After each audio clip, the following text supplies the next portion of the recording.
Hello, this is Ted Argyle from Adrenaline and Ian Collins, BJJ Blue Belt. So today we're looking at transitions from the top position.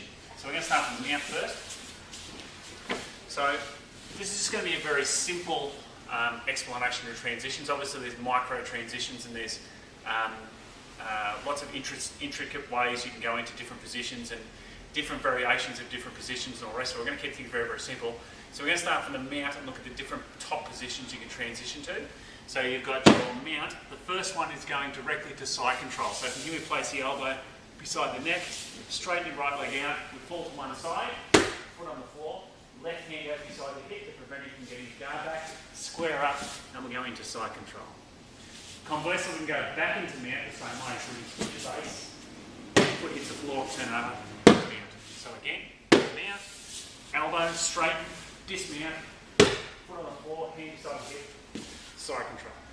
Okay, next one is we can go to, knee mount.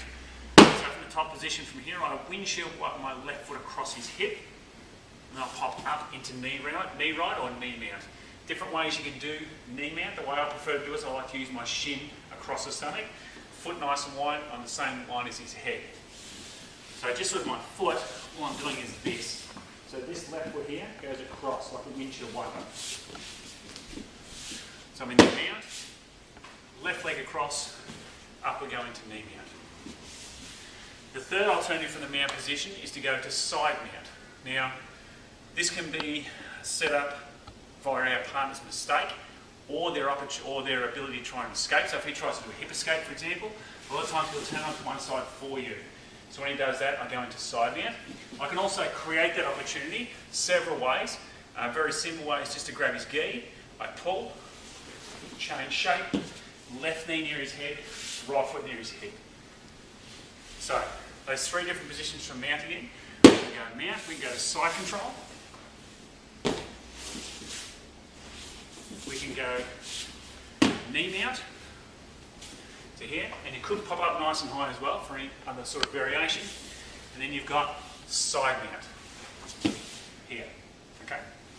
Next position on top is side control. We'll look at the different positions you can transition to.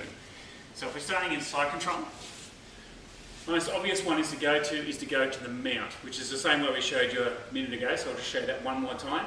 So left hand beside the hip, right hand over the top, change shape, left knee touches the hip, left foot comes over the top, we touch the floor, foot on the floor, knee comes over the top, hands nice and wide into the mount. Another option from side control is to go to knee mount. So again, there's different ways to set knee mount up and different ways you can hold knee mount. There's also different positions you could have your arm. You could have this arm underneath, or you could have this arm over the top. It really depends on what's happening. Let's assume for now it's underneath the neck. My left hand here controls the belt, which will limit his ability to roll towards me or to hip escape towards me. He still can do it, but it'll make it a little bit more difficult. So my hand's here, I slide my left knee onto his belly, and then I jump up into knee mount. So again, left knee on the belt, left knee on the hip, or on the stomach I should say, and then we go up to knee mount. The third option from side control is to go to north-south or front control. So I want to get you turning this way. So from here my hands change position, so my right hand comes over the top. I like to grab the belt if it's gi, or grab his jacket. Once I have that secure, my left hand now goes beside his hip, and then I walk around to north-south, also called front control, making sure both hands are welded to his ribs. So again, so from starting from here, right hand comes over the top, control the belt, left hand beside the hip, walk around to the front to north, south or front control. Okay, the next position we have is front control. Now again, there's lots of tricky positions you can go to from front control. We're just going to look at one very simple one, which is going to side control. So arms are in nice and tight, make sure hands are either side, and we go straight back to side control. So the reason to transition many times is you can't get something to happen. So I might have him in north-south or front control, I can't get anything to work. I can't submit him, I can't set up a submission because his defence is too good. So an option is to zip around to side control, maybe get something happen from there. So again, north-south, and then we go to side control. Making sure this arm's in and this hand's right beside his head.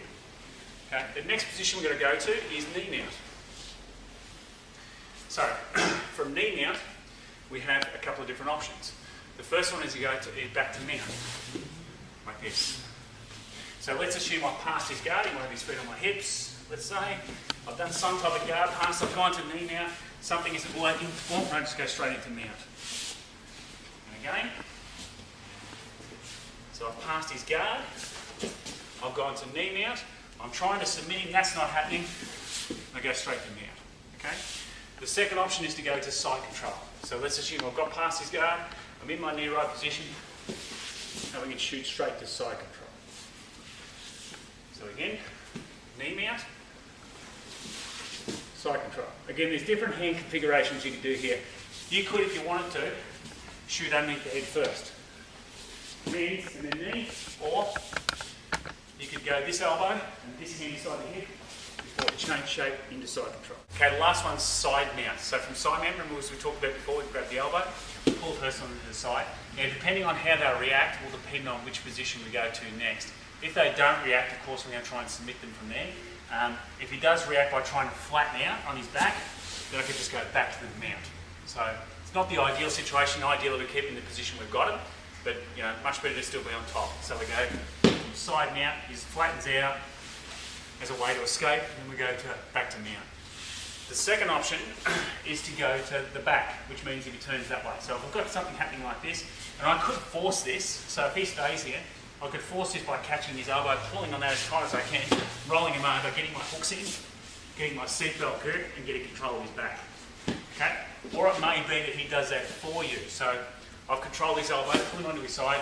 If for whatever reason he decides to turn that way, hooks in, seatbelt grip, and you've got his back. Thanks. So there's some transitional pieces from each of the positions on top. Obviously, every position has a transition or a position you can go to. It's important to develop your ability to go from one position to the next. That way, if one position isn't working, immediately zip to a different position. So, as a basic guideline, if he's in mount, the reason I change position is twofold. One, I'm trying to submit him, that's not working. So I transition to a different position where the dynamics are a little bit different. He may be forced to make an error, then I get a submission.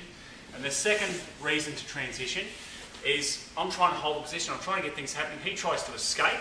I'm going to lose the position, so whatever position I'm losing, I try to transition to a different one where I'm still in a superior position. So I hope that's clear. So